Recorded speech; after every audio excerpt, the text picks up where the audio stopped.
In 1964, Granada Television brought together a group of 7-year-olds. When I grow up, I want to be an astronaut. We have followed their lives every 7 years. I don't want to keep still. It's life, you know. Don't wait for nobody. They talked about their dreams. If I could have 2 girls and 2 boys. Their ambitions. I'd quite like to get into politics. And their fears for the future. Life is what happens while you're waiting for something else. I don't think life is there to be regretted. You've got to make the most of it while you've got it. That's how you become the person you are. It's a picture of how any person, how they change. Give me a child until he is 7, and I will give you the man. Is it important to fight? Yes. Tony was brought up in the East End of London. I want to be a jockey when I grow up. Yeah, I want to be a jockey when I grow up. At 14, he was already an apprentice at Tommy Gosling's racing stable at Epsom. At 15, he'd left school. This is a photo finish when I rode at Newbury. I'm the one with the white cap. I was beaten a length and a half, a third, and I had a photo finish. Do you regret not making it? Well, I would have given my right arm at the time to become a jockey. But now, well, I wasn't good enough. My greatest fulfilment in life, when I rode at Kempton, in the same race as Lester Piggott. Proudest day of my life. What will you do if you don't make it as a jockey? I don't know. If I knew I couldn't be one, I'd get out of the game. Wouldn't bother. And what do you think you would do then? Lower on taxes. At 21, he was on the knowledge, and by 28, he owned his own cab. I'll give you this story, which happened. The doorman called me up, and it was Buzz Aldrin, the spaceman. And we drove out the forecourt of the hotel, and a cab pulled up, and taxi driver said, "Can you get his autograph?" So I heard it and say, "Mr. Aldrin," I said, "can I have your autograph, please?" And the cabbie said, "No, I don't want his autograph. I want your autograph." And I couldn't believe it. I said, "You're joking, ain't you?" And to this day, I thought myself, you know, I'm more famous than Buzz Aldrin. He was the second man to land on the moon. At 42, Tony had left the East End and moved the family to Woodford in Essex. Well, I think we overspent about, a colossal amount. Thousands. At 49, they'd taken out a second mortgage on the London house and put the money into a holiday home in Spain. So it's 7 years since we did this. It's flown by, Michael, just gone. What's life been like since we did 56 Up? Well, when we had our last interview, if you remember, I was in Spain and I was looking for a business to sort of set up. From here, there's going to be all commercial units here. My intentions would be to turn one of these units into a sports bar. Did you have financial difficulties? There was no money out there. All the businesses started to close. Aldi had come along and built a brand new supermarket there. So all my aspiration and dreams went out the window. And people kept coming back from their dream, also evaporated, and they come back. So my wife and I, we decided to pack up and come back and sell our house and consolidate all our finances. I wished I was still there, and I wished it was a vibrant city, which I could have had an input in, because I would have loved to have maintained my property out there. It was a dream come true from a boy in the buildings. You must understand. I'm only a cabbie. Have you got a girlfriend? Nope. Would you like to have a girlfriend? Nope. You understand 4 Fs? Find them, feed them, and forget them. With the other F, I'll let you use your own discrimination. I mean, this one, I tried to do the 3 Fs, but I couldn't forget her. And why did you fall in love with him? Don't know. I don't know how. I don't know. You put up with me for so long. I don't know. Sometimes I don't know how I stand him. I'm not proud at all to say this, but situations arise that I have had regretful behaviour various times, but through... You got caught, and that was it. I owe Debbie everything because she stuck by me.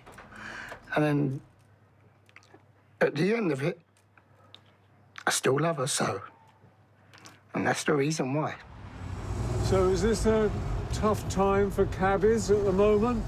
Uber and all these other companies trying to sort of take a piece of the cake, they're coming in and they're getting licenses willy-nilly. Is there a war going on between the cabbies and Uber? What they've done to the cab trade, with a 250-year-old history, I cannot stress enough. So all the cabbies, 4,000 of us, got our placards. We marched to Downing Street on a demonstration. And I, for one, will be there again, beating my drum for the black taxi trade. How much have you lost in yearly salaries? I would certainly say a third, which is a big kick in the rear, and it's really hurtful. And what about Debbie? Has she been hit by it? Well, of course, we've all been hit by it. That's why I'm back in Essex now. Come on, Daisy. Come on. Look at her head on that horse. Oh, lovely. Really, it was me. I decided that I wanted to move from where we used to live. And I come up here one day and this one was up for sale. And then he came up here. Saw the horses? And he saw the horses out here and he fell in love with it. You've got to be 50 years old to live here. You've got a lot of elderly people here, but they're all ex-old EastEnders, and they're all sort of like, you know, traditional EastEnders. It's all forest round here. Got a little pub up the road. If you go out there, you can get pie-eyed and walk down if you want. Nature is the winner for me. You know, I come home at night, I see foxes running about, reindeers at 1 o'clock in the morning after I've done a night's work in my cab. And life couldn't be better, really, living up here. How is life going for you two in your marriage? Yeah, solid. Would you say it's solid? Yeah, it's good at the moment, yeah. We've overcome a lot of ups and downs, but who don't? Do you notice a change in each other? Have we or what? I don't know. Not really. He's never changed, has he, really? Well, he seems, to me, more grown up, more mature and everything. Yeah. Well, I don't know about that. But no, I mean, he is what he is and nothing's going to change him. There's only one ambition, and really, I want a baby son. And if I see my baby son, that is my ambition fulfilled. No one knows that, only you now. Debbie and Tony have 3 children, Nikki, Jodie and Perry. Nicky, as you know, he was a French polisher, which is a dying trade in England. So we funded him, me and Debbie, on the knowledge. I couldn't ask for more. To be more proud for when he got his badge. It was a gift from God for what happened. Perry's at college at the moment, training to be a TA, teacher's assistant, because she wants to do a job that fits in with the schools. High five! Now, whoever wins gets a packet of sweets, okay? We've got 6 grandchildren, the 3 young kids, Perry's kids, my youngest daughter. Quick! If it goes in, you get a £5. Ooh! Jodie's still trying to find her way in life. She's 37 now. Life's not been too good for her at this present time. Why? What are you going to get for Debbie and I do everything we can to get her back on her feet. And... excuse me. When you visually see it happening, you can see the change in her attitude, you can see the change in her appearance. It's not a nice place to be, watching your daughter struggle. Jodie has a daughter, Tony. Debbie and I have brought her up solely. All I can say is she's turned out beautiful. We're very proud of Tony. She's had to overcome a lot in her life, but she's doing well. Do you know all the girls and all the kids are going? She works hard in the pub. She saves her own money. She's got her own independence. An old head on young shoulders, Michael. She's very, very efficient. I'm in 2 golf societies. And who are the guys you play with? Well, they're mostly publicans or taxi drivers, you know. We always end up, having a small bet. It's good. Great shot. Great shot. Right, 10 and a man, OK? No, Tone, no. Make it $5. You took our money last week. I don't know what stretch to a Give tenner, us all Tone. a chance. Oh, lovely that's got shot. 460 on the metre, that has. So how's your health these days? I've got DVT, which is deep vein thrombosis. A condition from my family, from my brother, my sister. We've all been affected by DVT. And I'm on warfarin now for the rest of my life because I did have a pulmonary embolism, which I had a blockage and it went to my lung. If it would have gone to my brain or my heart, then I wouldn't be having this interview with you now. Nice one. That's it. I'm more health conscientious than I've ever been, really. And, Well, you ain't, because you eat a lot of chocolate. well, I accept that. That's fair enough. Well, but, that's I mean, not that's health diet. conscious, is it? All right, I'll give you that one. But I don't smoke and I don't drink. And trust me, I exercise.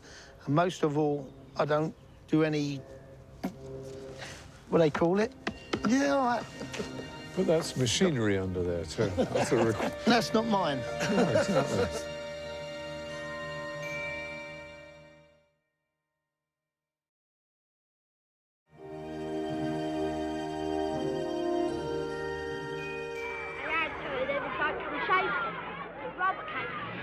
In 1964, we asked Tony what he thought about the English class system.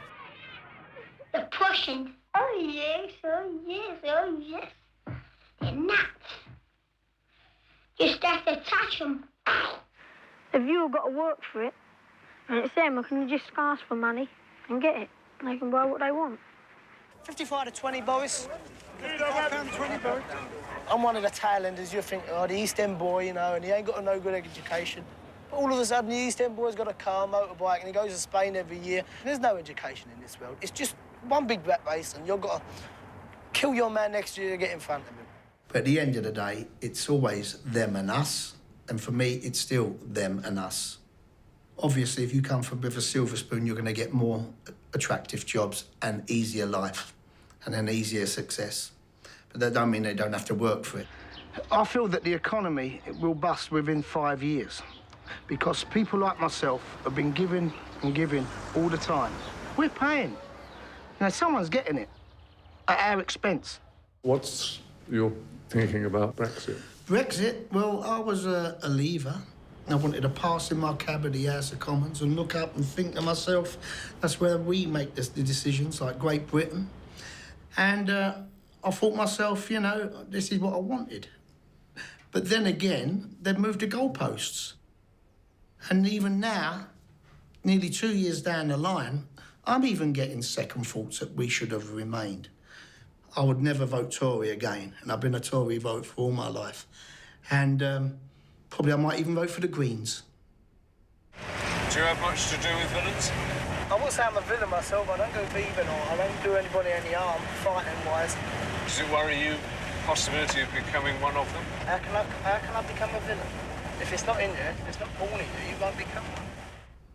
Yeah, you had visions of me being in the nick in the next 7 years, and you made a great mistake there, Michael. Well, thank God, yeah, but it seemed possible because things were pretty rough. I was 21. I mean, everyone's allowed to be 21. Four and a half 50s. If your father gambles, I'll try my luck, see what he does. I'd never had visions of me being anything else other than a good citizen. I mean, I am a cheeky chappy, and I'll accept that, and I'll promise that sometimes I push the barrier to the limits. I'm just walking. But in saying that, you are giving your truthful opinion at that particular time.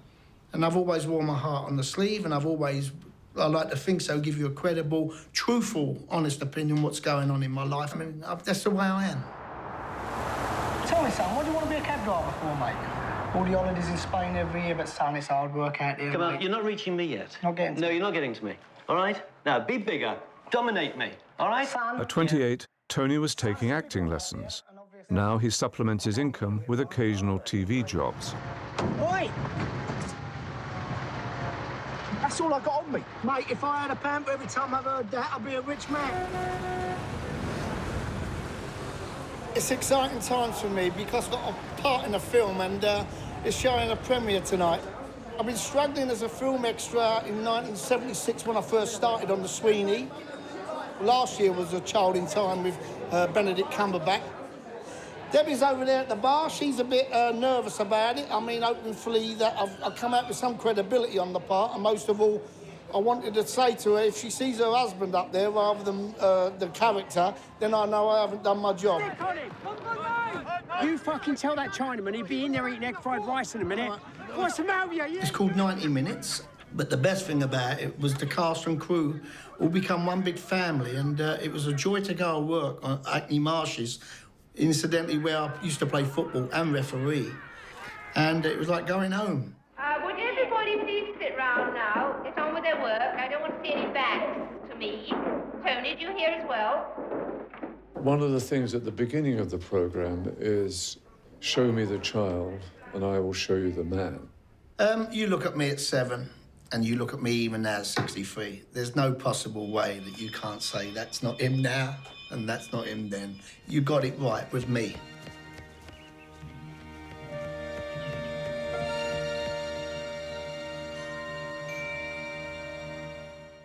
I read the Financial Times. I read the Observer and the Times. I'm going to Charterhouse. And after that, Trinity Hall, Cambridge. Andrew went to Charterhouse and Cambridge, where he read law. I'd like to be a solicitor, and also fairly successful. At 28, Andrew was a solicitor. What do you think about girlfriends at your age? And Tell me what you think. I've got one, but I don't think much of her. They're no longer just bores who won't play this or something, and you can begin to talk to them. I don't think I financially come from the same background. Andrew didn't go for a haughty Deb. He went for a good Yorkshire lass. By the time he was 28, Andrew had married Jane. Well, I suppose the most important thing that's happened is that we've had 2 children. One 5 years ago, Alexander, and then a couple of years later, Timothy. By 35, he'd become a partner in his law firm. Smile! And later he joined the legal department of a large British industrial company. A few years after, they were taken over by a German firm. So how are the other members of the family? Well, Alexander, who was going out with Philippa when we last met, got married about 3.5 years ago, and they're now both working and living in London. Timothy worked for a management consultancy in the IT area and then decided to specialise in IT, and he's gone to Birmingham University and he's reading computer science there. Andrew and Jane live in London, but they have a second home in the country. Well, we bought it about just when we got married. And it was a 200-year-old barn that we bought in an auction, completely derelict, nothing in it at all except for manure. I remember the garden when you were like up to your eyeballs in weeds and stuff like that. Well, we moved in about 35 years ago and we've been working on it ever since, really. It's a never-ending job. I think the country has helped with him relaxing when he's had very intense periods of working. Don't you ever have any arguments or disagreements? Yes, of course we do. And how do you tend to sort them out? Jane is always right. If only. He's quite strong in his decisions, and I'm not. So it really compliments me that he can help me to make a decision when I'm umming and ahhing. So you be careful, sweetheart. Yeah, well, I'll be careful. I think I'll hold the ladder for you. OK, thank you. The latest thing we did, we went to Japan a few years ago and we saw some very nice Japanese gardens in Kyoto. And we decided that we'd have a go at doing something like that here as well. Most dangerous things I do, climb up that ladder. Work is pretty stressful, isn't it? Yeah, I'm pretty used to it now. I've been doing it for 40 years, so you get pretty used to it. But in fact, I'm retiring at the end of this year, which I'm looking forward to. let's go. Where are we going? We're going to... One of the reasons why I wanted to retire now is really because we're relatively young, to make the most of that time. We're in a bit of a sweet spot now, I think, in terms of going travelling and so on. Maybe in 5-10 years' time that won't be possible. Yes. And the worst thing is you hear about people who retire and then just drop dead. Looking back, I would have liked to have spent a bit more time with the family, rather than giving so much priority to work. When you're young and trying to make your career, it all seems terribly important to you to spend that extra few hours at the office. But in the scheme of things, it probably would have been better to, go to the school play or the sports day or whatever. I mean, my mother died 3 years ago, and that was quite sad to see her deteriorate. Make you realise, what's in store for you. And you can never be sure of leaving your children any worldly goods, but at least you can be sure that once you've given them a good education, that's something that no one can take away. Did you ever resent going to boarding school? I did go very young, and we did decide that we would not send our children to boarding school at such young an age. I think it's still an age when you really want to be the one who has the most influence on their lives, rather than them spending their lives with some third party who's going to influence them. The dream for us is that our children have a happy and fulfilling life. Do you think you have? Yeah, I think I've been very fortunate. But you worked for it? Yes, as they will have to. When I go home, I have tea. Then I practice my piano. One of the things about the theories is the idea that you see the man in the child. Is that true? Obviously at the age of 7, you're very much a product of your upbringing up to then. I can have quite strong feelings, but Jane's been quite a good influence on me over the years, so making me more mellow, including in my driving and that sort of thing. I mean, do you think there's any truth in the ideas behind the programme, that certain people have more options than others, and this is undesirable? We do have more options, and it is undesirable, but it's very difficult to correct. I think the class system itself is now based more on fame and what you've achieved in financial terms. Achievement is obviously more appropriate than what class you were born into. What's it actually been like being in the programme? I certainly don't look forward to it every 7 years, but because I don't have a particularly good memory, it's quite interesting for me to see what I was like when I was younger as well. I think we still all feel very nervous doing this, but I suppose as you get a bit older, you feel less inhibited. Maybe going back to what you were like not quite going back to what you were like when you were 7, but you've got less to lose, I guess.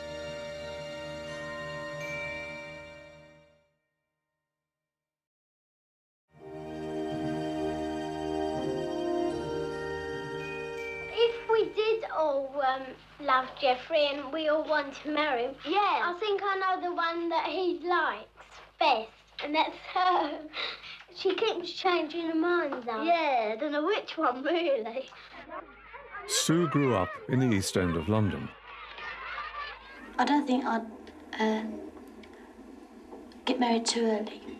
I'd like to have a full life first.